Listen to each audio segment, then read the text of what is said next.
Hey, what's up, guys? How y'all doing today? Well, baby, if your name is Sean Diddy Combs, your teaching assistant has just humiliated you. I know what you're saying. Diddy, teaching assistant. Tisa, what are you talking about, baby? I am talking about the funny part of it. Let me just say this, right? Diddy's former teaching assistant, remember Diddy was working on that free game with Diddy class where he was uniting like all the different factions of the jail cell under one. He was reenacting like, what's that movie?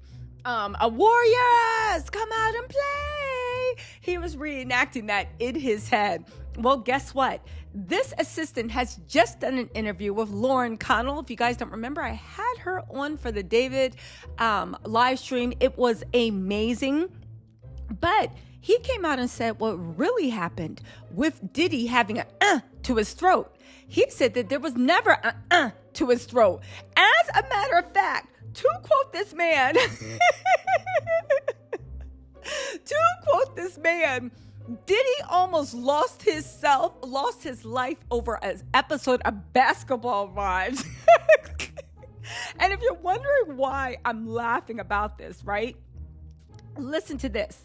This guy we're about to hear is so committed to being Diddy's number one groupie that he doesn't realize that he's unintentionally showing that Diddy lied and made up that story that was planted in the Daily Mail, TMZ, and a bunch of other publications.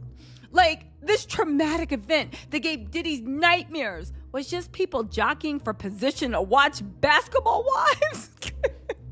Y'all, listen to this. Hold on, let me play this for y'all. You can get the full interview on Lauren Connell's Twitter or Conlin, Conlin, Twitter or YouTube channel. Listen to this. Wake up with no knife to his neck. I recall the incident because Hold on, I don't think y'all heard it, right? Listen to this again.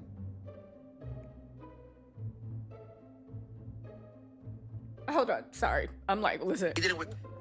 Hold on. Didn't wake up with no knife to his neck. I recall the incident because I'm the one that intervened when the incident was going on. He was watching TV actually when this happened. He was watching Basketball Wives, and this West Coast gang member that was serving 30 years walked up to him and was really trying to take a chair from him that Diddy was already sitting on. The incident happened over a chair that nobody owns, that the facility owns. So he was trying to take this chair from Diddy. So Diddy, and mind you, Diddy wasn't scared. Diddy didn't flinch. He just stared the guy down and was asking the guy, "Your homeboy, why you coming at me like that about a chair that don't belong to none of us? You see, I'm watching TV." And the guy got hostile. I don't know if he was trying to look for some clout or he was having a bad day. He got hostile with Diddy. But this is where I seen Diddy's actual change. When the guy was getting hostile, Diddy tried to spread love to the guy and talk some positivity to the guy. Now, first of all, let me get into this, right? Because the full interview is actually really, really even funnier, right? And it's always funny to me when people forget to coordinate their lives together. What did he just reveal about what happened? I'm going to give you my take. 1, Diddy's a punk. He tried to stare that man down and be like, "Yo, I'm Diddy." But see, in jail, you know one. And the guy was like, "What's up? Let's go. I ain't scared of you." Also, he said he was from California, gang member. Maybe he's like, what's side, And shut up. I know that was corny, but I just had to say it. Let me have my fun. Anyway, right? The guy was like looking at Diddy like, "What you trying to do? Bro, we can go. Let's go." And that's when Diddy punked out. Because like Maureen Comey said when she was in that courtroom, he only likes to use his hand and feet when there's women around. When there's grown men around, he needs a bang bang or else he's church to the channels. Then he said, no, after that guy, got really aggressive with him, that's when Diddy changed and was like, "Yo, it's all love, it's all love, it's all love." You mean that Diddy tried to bully him and act like he was big dog on the block? The guy was like, "You ain't big dog nothing. You better come off that plastic seat." Evelyn Scene's about to come on because I know Evelyn Lozada is famous in jail. Don't ask me how I know. I just know, right? He was like, "You better go." Evelyn's scene's about to come on. Is she still in Basketball Wives? Her scene's about to come on. And Diddy tried to punk him and was like, "Yo, like, this is my seat. This don't belong to any of us. This is my seat." And the guy was like, "Not anymore." And Diddy tried to stare him down. And when that didn't work, Diddy all of a sudden got friendly. That's right, Diddy, bow down. Know your master, beloved. Bow down. See, this is another reason why I think that Diddy wants to be in Fort Dix. Because I think that he has some type of protection in Fort Dix. I think that the people that roll with him is like, yo, you gonna be good.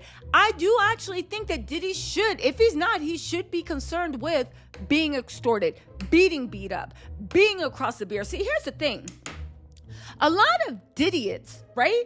That shout out to Chaos Forever for coining that term. A lot of Diddiots are really, really down with, they acting like domestic violence is no big deal.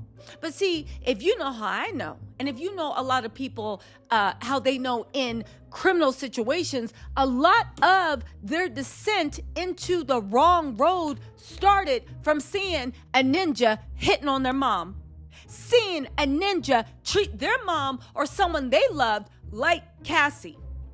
Now, we can argue that a lot of people that are Diddies are in jail, yeah. But let's talk about the people who grew up seeing their moms, their sisters, their cousins, their loved ones treated worse than Cassie. And they looking at Diddy with all his entitlement and all his I'm a billionaire, get me out of here attitude. And I believe they're looking at him like, yo, I got something for you, because you're getting out in about 2.5 years. I'm going to be here for a good 10, 20, and baby, we can add 5 more onto that. I really think that's Diddy's greatest fear and worry. And honestly, if it is, I believe he does have a right to be afraid and to actually be worried. Now, if you're wondering who was that man that was actually talking, right? He was an ex-inmate, and he was talking about Diddy's life inside the MDC. Raymond Castillo, a former inmate who lived alongside Sean Diddy Combs at the MDC Brooklyn, is speaking out, revealing what really happened behind bars, including the shocking knife incident and an unlikely story of redemption. I don't see the unlikely story. It sounds like they weren't on the same page, because how's it a story of redemption when you lied about what happened to you in the middle of the night and planted it all over? Where's the redemption? You're still lying to get what you want. And this is how you got into this thing in the first place. You keep lying to get what you want because you think everybody's stupid and you think the laws don't apply to you. All right? And who is this? Raymond Castillo. He served as Diddy's teaching assistant for his free game with Diddy. Now, maybe calling this man a groupie was too harsh, but at the end of the day, where's the redemption? You're looking at the lens like as soon as he saw the guy wasn't going to back off, he tried to spread love. I know he did before he got his ass kicked up and down cell block A, B, C, D, E, and F and G, right? I know he actually did. But yo, can they at least, where is the redemption if Diddy's still lying to get what he wants? If he's still dropping fake PR press? If he's still worried about his image over honesty? Now, let me just say this. If he didn't mess up his image, he wouldn't have to worry about that whole honesty. Nobody said he had to be a Boy Scout. You just had to be a human being. And he didn't want to be a human being. So here we are with Louis Costello letting us know what his teaching assistant was to Diddy. Literally saying that Diddy got punked and they lied about the knife attack. And again, he said he was in jail and he said that didn't happen. Carlucci, Diddy's buddy, said it did.